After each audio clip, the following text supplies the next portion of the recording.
Roll call. Meek, Here. Tinker, Here. Steele. Here.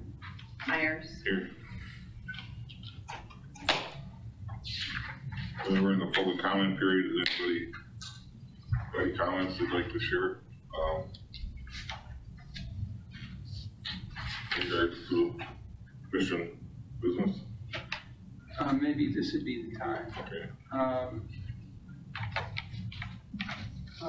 We recently lost someone who was important to the commission and to the police department, and that's Peggy Linder. I think it would be appropriate to put in our minutes of this meeting our sorrow and regret that she passed and our appreciation for all she did for the commission over the years. I share the same sentiment. Thank you.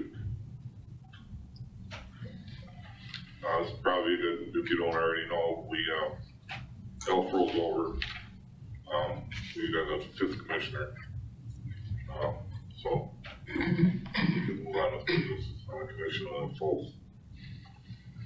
full group of full complement. With all the business we got coming up, that'll be very helpful. Any other comments?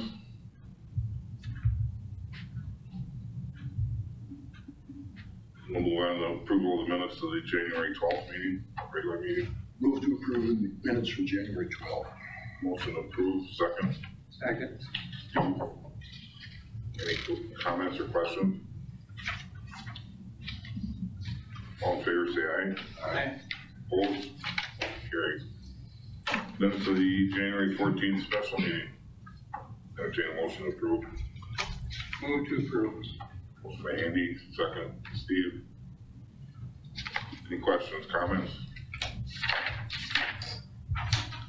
All in favor, say aye. Aye. Opposed? Motion carried. Approval of the minutes of the January 24th special meeting. Move to approve. Motion by Bill, second by Steve. Questions or comments? All in favor, say aye. Aye. Opposed? Motion carried. Got some fire service and law enforcement news updates. Joe. The first one, Maine Department seeks funding as EMS runs grow by 4,500%. There is a department in Ellsworth, Maine, which happens to also be the largest city in Maine by area. If you square their area out, they're 9.7 miles by 9.7 miles.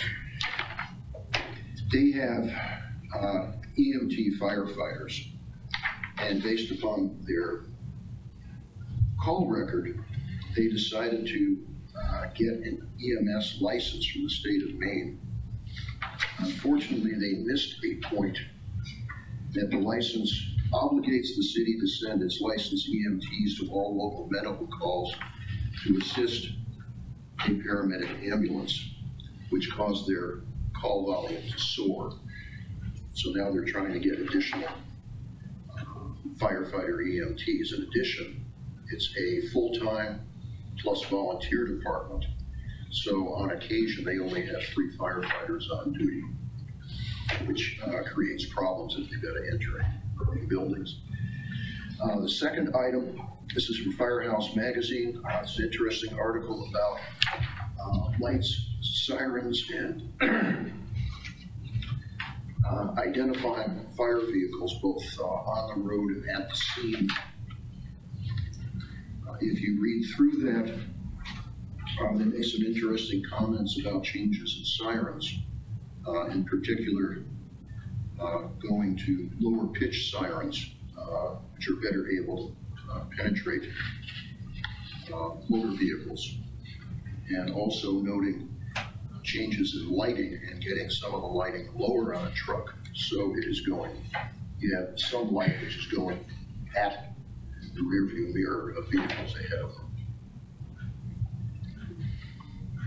And they also make mention of a device which is called the roto ray, which has been around for a long time, but it's a series of lights.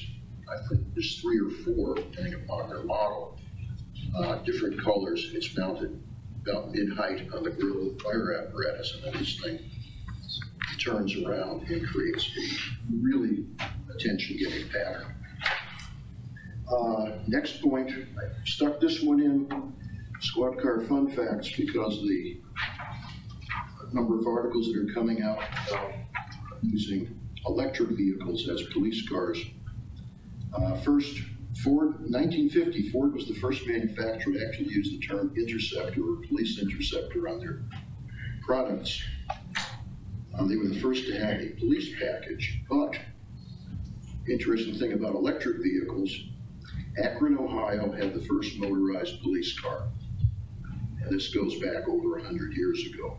It was an electric vehicle powered by batteries, and for $2,400, the police department received a vehicle that had a top speed of 18 miles an hour, a range of 30 miles per charge, and it came equipped with a siren, a gun, lights, and a stretcher. Helena, Montana, going totally with hybrid police vehicles. They estimate that they have $3,000 of fuel savings per year, which makes up for the extra cost that some of the vehicles have. And then the last just an update on something that LAPD is doing. For the first time in many years, they've changed their handguns, and they are going with, they used to be heavily into Berettas, now they're going to FNs, which is Fabrique Nationale out of Belgium. And that's all that I've got. Okay. Comments, questions? Thanks, Bill. Approval of the fire department bills. Good morning. Morning. All right. Good, how are you? I have 2 sets of bills for you. Both sets were signed by Commissioner Myers, one on January 13th, the other on January 27th. Just a couple of things to bring to light. On page 8B boy, there's a bill for $1,272 and some change for repairs for boilers. The boilers that were originally installed here at the FD were the Munchkin boilers. They were very popular at the time back in 2010. Complete Control, who was then doing the maintenance of the boilers, notified me that they no longer make that style of boiler. Very difficult to get parts. He is looking for parts. We are 1 boiler down right now, and it sounds like they're pretty much parting out one of our 4 boilers to keep the other 3 running. With that, his recommendation was to start looking for different boilers for this fire department, seeing those are no longer needed. I spoke with Tom, my rep from Complete Control. I also spoke with Jeff Molter from the city. The recommendation was is if we're going to be switching out boilers, to switch from 4 to 2 boilers. Just get larger boilers. With that, just so you guys know, for the CIP, I will be submitting replacement of our boilers with 2 boilers, larger set boilers. And again, that's going to have to go in the CIP budget this year. We'll see where it falls as far as which year it falls into, but you have to start looking at replacing our boilers already. On page 8D, as in dog, there is a bill in the amount of $35,220 coming out of the EMS fund. That is for our new Jaws of Life. It is a Homatro unit. Our crews had the opportunity to demo multiple different sets of Jaws of Life, and all of them were battery operated. The direction we went with, as you can see, is Homatro. Interesting technology. We demoed these years and years ago, and they did not seem to have the strength to cut through the boron. A-posts and they were slow and clunky. They've come a long way in 10 years or 12 years whenever we demoed those last. So we ended up getting a set of Velcro battery operated tools. Benefits of this is if you have a car, 50 yards, 100 yards out in the field, you're not dragging a gas power head with you. You're able to just grab the tools and go on a couple of batteries and you're ready to rock. So very cool technology. We do have those purchased, and Steve has that in the CIP process on a replacement schedule. So one other item which made my eyes pop out of my head a little bit is on page 8K. You'll notice that our fire protection budget appears to be $133,000, about $134,000 over budget. I contacted finance about this. Most of those wages were coming straight, or most of that money was coming from our straight time wages, which did not make sense. If you look at the fire prevention budget, we were down by about the same amount. So obviously, it seems to me that there was straight time wages were put in the wrong category. I asked for finance to clarify this. They told me they weren't going to be able to get to it by this meeting. So hopefully I'll have an update for you later about this. All in all, we were, if you combine fire protection and fire prevention, we were $5,000 over budget for 2021. I can tell you I never want to be sitting in front of you ever again explaining why we're over budget. However, we had a horrendous year in 2021 as far as injuries, people out on long-term illness, long-term workers' comp cases. I took a look at that, and I can go through those with you if you want, case by case, but long and short of it is we were working short most of the year. Our overtime costs were through the roof. I would imagine 2021 is going to be an anomaly when we look at over the long term. I don't expect this to happen again. We currently have 4 people still out lingering over from 2021's year where we had some injuries, but good news on 2 of those fronts for sure. We expect to have 2 of those employees back very soon. We are 1 short as well, and expect to have our new person on by the middle of March.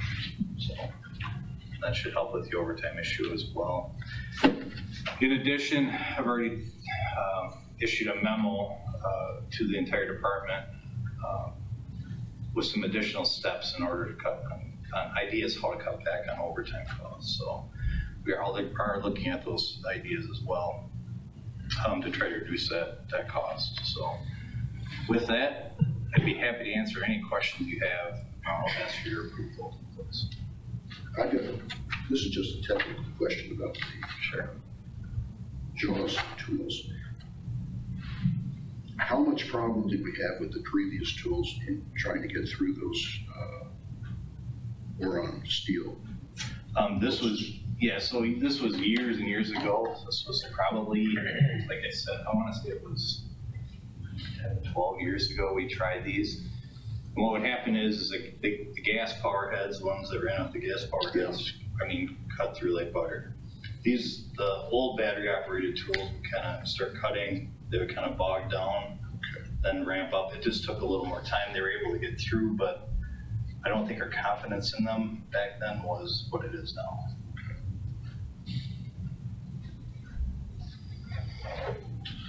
You might want to point out on 8P that we have another Lucas device. Sure. Does that fills out every unit? Yes. Yep. Every ambulance now should have a Lucas device on it. This one was not donated. We purchased this one. As you know, most of our other ones were donated by very generous families. So, but yes, that is in service and ready to go. Good to hear. I entertain a motion to approve the fire department bills. So moved. Second. Second by Steve. Any questions? Roll call. Yes. Pinker, Yes. Keel, Myers. Yes. Thank you. Welcome. Next item is approval of police department bills. Chief. All right, good morning. You have 4 sets of bills in front of you, 2 signed by Commissioner Meek on the 12th of January, and the additional 2 signed by Commissioner Meek on the 26th of January. Couple things I'd like to point out is on 9H, you're going to see an expenditure for $14,532. I just want to note that this is the 4th installment of our 5-year Axon contract for body cameras and tasers, which allows us access to any updates on new body cameras or tasers. That's all part of that package. So not this year, but for the 2023 budget, we'll have to take a look at renewing that contract. Secondly, on page 9M, you're going to see an expenditure in the amount of $18,255 for the cost of the new K9 and the training that came with it. I'd like to note that this money all comes out of donated funds, and we recently met with the Finance Director, Jennifer Salacinsky, to kind of iron out and separate those funds, as prior they had been put into one pool. So it'll make it much easier for us to determine exactly what donated money comes in for what, and that's really in the interest of the community, so they know if they're donating money for a K9 that that's where it's going. So those were the 2 items I had of note.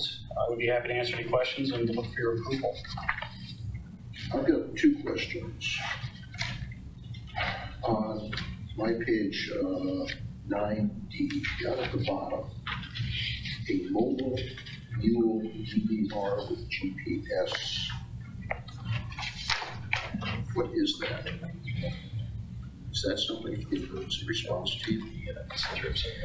So after the incident we had up on the north side of the city about a month ago, our armored rescue vehicle is equipped with multiple cameras, but none of them have anywhere to digitally record to. So the cameras were more or less set up for side mirrors, rear view mirror, front. And so what we found was when we were up there, we can get some footage through body cameras of officers, whether they're in the turret or on scene, but we really felt like we could utilize the cameras better within the ARV if we added the capability of recording that video. So that's what that device is for. And then, this is over on page 9B. We've got Velcro Vehicle Solutions and doing some replacements. Now, does Velcro do what I would call servicing technical and installing technical equipment like push bumpers, radios, and so forth? They wouldn't deal in push bumpers. They don't do anything body related, but that would be anything aftermarket that has to do with the safety and equipment in there, correct? So be sirens, lights, radio. Now, this may be way ahead of the game, but it's based upon discussions at the special meeting in the Common Council. They're talking about the combined city-county facility. I know Sheriff Becker has briefly mentioned about moving the North End office down to those shops if they're built, and possibly having a service facility. Is this something that could potentially be advantageous to us to have a joint service facility for installation of equipment and so forth?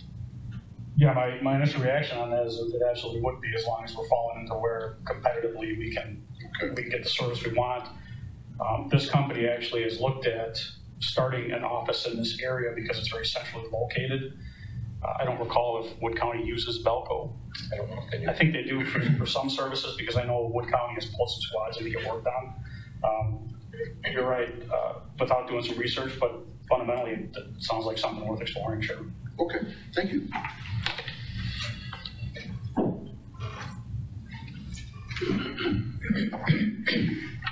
Entertain a motion to approve the police department bills. So moved. The motion by Andy, second by Pete. Approve the police department bills. Any other questions? Roll call. Go ahead, sir. Go ahead. I'm just wondering when we're going to see the bill for, was it one of our cars yesterday that got pushed? That was 2 of them. Yeah, so we are in the process of getting estimates. The accident report is done. At that point, when all that's done, we'll forward that over to the insurance company. And one of the statuses I know of the vehicle, I don't believe is drivable for everyday use, so that's going to be out of service quite a while. But I do make it a priority to get those scheduled and get those in. So, but those should fall under the insurance. Our past pit maneuvers have fallen under insurance. So, Yeah, okay. Roll call. Meek, Yes. Baker, Yep. Keel, Yes. Myers, Yes. Thanks, Chief. Fire department activities, training reports, correspondence. Chief? Thanks. Pretty normal month for us. Really see a whole lot that jumped out at me. However, on page 10B is in boy. You'll notice Dr. Schoen was in for our crews to give an overview of mental health. It's one of the big aspects that's overlooked a lot in the fire service and for PD as well. Taking care of yourself mentally. He also gave a brief overview for EMS crews as to what you might see out in the field from people suffering from mental health issues like schizophrenia, things like that. So it was a kind of a two-way training, one for our crews and identify mental health issues that might be occurring on our side, and also what you might expect out in the field. Also included some medications these patients might be on and how to deal with those medications and any meds that we carry that might counteract with those. Other than that, January is a very busy month, as you can see in the statistics. I believe we were up 352 calls in January 22 compared to 288 in 21. So that was the other thing that kind of jumped out at me in statistics. So other than that, I'd be happy to answer any questions that you have and ask if place are on file. Just a curiosity question. On the 3rd through the 5th, there was vent training for all 3 shifts. What is vent training? So that's ventilator training. That's what I thought. Yeah, those are used mainly for long distance transfers and inter-facility transfers. So we have a new vent that's pretty high tech. So kind of bring that out and train on that often, because there's just a lot of different things you can do with that, hang multiple drips use it for multiple different medical calls. So it's good just to bring that out and train with it often. We did have a representative from Hamilton in last year to really go through that in fine detail with us. So yes, additional training for ventilation. I think I heard you say we have A. Do you have one ventilator or do you have multiple ventilators? We have multiple ventilators. We have, from what I understand, DC Bakers would be a better person to answer this question, but I know we have one Hamilton ventilator for sure. Okay, so you got one new fancy one, but you've got others that you've had for. Correct. Yes. Okay. Any other questions? As long as Andy mentioned vent, where do we do vent training for actual ventilation of buildings? Oh, as far as for fires? Yeah, Okay. because when I saw that as a vent training. Okay, Oh. where are we venting roofs? Sure. We can do that at the training center. Our building has doors that we can open and close. Okay. Different walls you can move around inside as well to set up different scenarios. So we can practice that. Then down on the 4th, joint officer meeting with the Hewitt Fire Department. Is that a regular meeting with them, or was that dealing with first response backup and so forth? Right, so I anticipate this becoming a regular meeting. That was the first meeting that we had with Hewitt volunteer fire department. This is in response to our recent changes to our MAPIS system. So we're having Hewitt respond directly to our scenes due to the fact that we can't get staff in for our fires. So basically that meeting, I was in attendance on that, and it was the first meeting, hoping of many, to start doing some joint training with Hewitt, and also just a familiarization of equipment, familiarization of operations and tactics that we employ. And the other key part of these meetings is getting communications on the same page. As you know, we use VHF, UHF, UHF for our tactical fire ground operations. Hewitt does not do that. So we have some of our older Kenwood UHF radios that we're putting on our engines, so they are able to grab those radios when they get on scene, and then are able to communicate on the same channels we're. So that was one of the key things that we had to work out. That was a pretty easy solution. On the 11th, ambulance spec committee. We have a new vehicle coming up soon. We do. I believe, and again, Steve would be a better person to answer this, I wish he were here today. I think it's for 2023.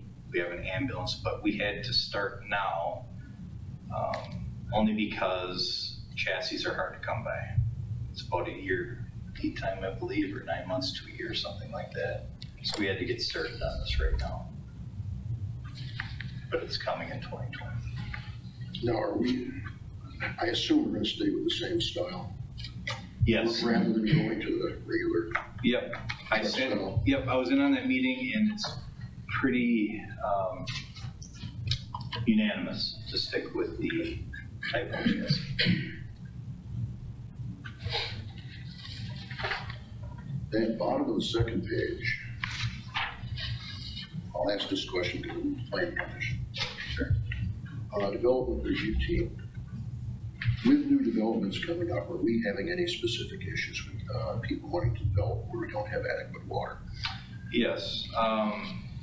In fact, the one we have up on Fry Court, I'm sure you're familiar with that one.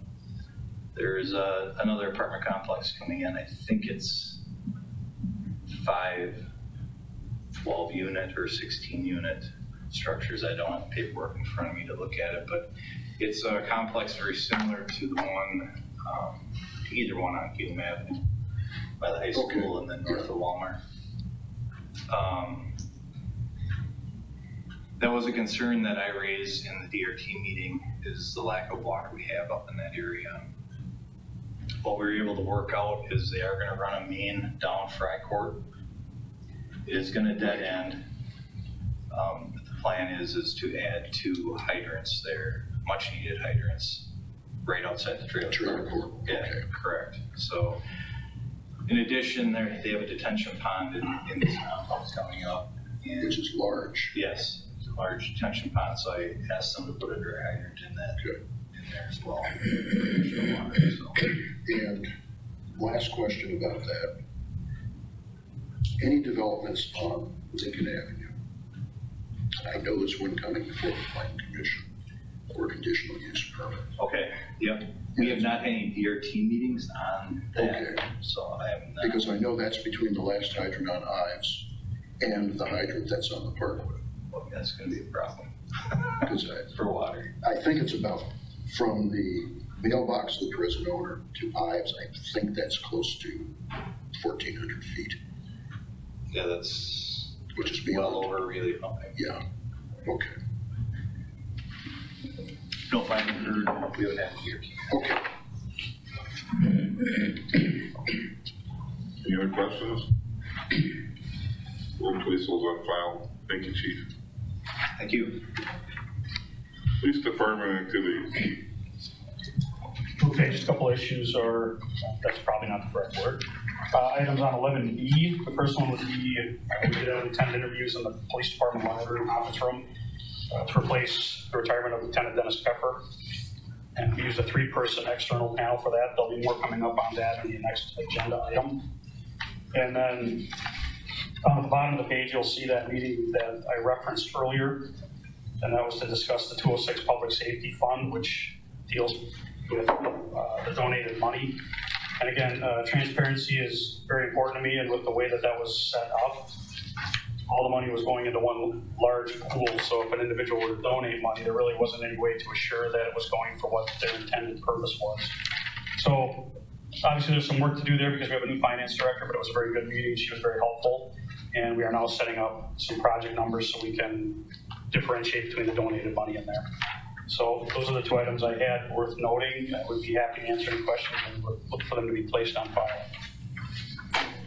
Down on 26, homeless point in time count. Is this a discussion item, or have we had locally a homeless count? That's actually a homeless count. The staff services, Corkstrom takes part in that. I believe it's once or twice a year, and that the item agenda right above that in the activity, the North Central Community Action Program, is what she's involved with that does that. So they'll go over the course of an evening and they'll look for homeless people in the city of Marshfield and do a count if they come across them. Next time around, you just have a brief tally on that? Sure. I don't know that she found any this last time. She's very good at telling me if she comes across them, so, but I will definitely do that. Yeah.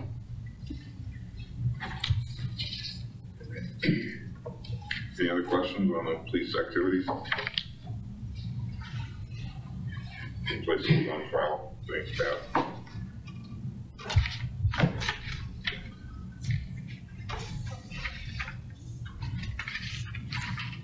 Do you have an announcement to make in regards to the promotions?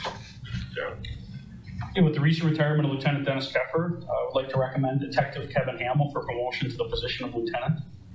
Detective Hamill finished first in the process, brings a wealth of knowledge and experience to the position with almost 25 years with the department. In that time, he served in the capacities of field training officer, special response team entry member, special response team sniper, special response team sniper leader, and most recently, a detective. He also did a stint as a school resource officer prior to that promotion. With his knowledge and experience, we're very excited to bring him on to the administrative part of the department, and would look for your approval of that promotion. Entertain a motion to approve the, Steve? Second. Second. Are there any questions or comments?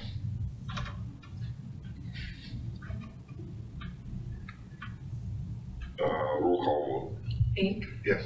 Pinker, Yes. Keo, Yes. Myers. Yes. Had an opportunity to sit in on one of the interviews for that, and it's a good choice for the department. Next item is accept or approve the retirement of a police officer. Oftentimes with good news comes unfortunate news, and that's what I have with the retirement of Daniel Salacinsky, who's been with the department for over 36 years. And he will be retiring from the Marshfield Police Department with his last day on March 4th. Just a couple things about Dan. Throughout his career, he served as a lead officer, and most recently the court officer, Officer Friendly. One of the most probably profound roles that he plays right now is overseeing our tracks program, which is the system that transmits and records, and we complete all of our citations. And he goes through those and transmits them to the state and really makes sure that we're up to par with that. Done an excellent job. His knowledge and experience is going to be greatly missed. I want to wish him the best in retirement.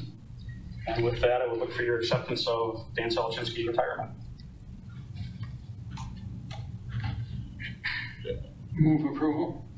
There's a motion to approve. Second, Steve, Yeah, with regrets. with regrets. 36 years, that's phenomenal. That's phenomenal. Is he potentially the longest serving? Or did Marion actually serve longer? I think Marion might have, and then we also had a discussion about Detective Evans, who had a very lengthy career, so I think it's got to be somewhere between those three. As far as officers, I think it's between him and Evans, but I don't know offhand how many years Evans had. He was very long tenured too. I would say, what was Marion's tenure, like 40 years? Yeah, I think Marion did 40. Roll call, please. Meek, Yes.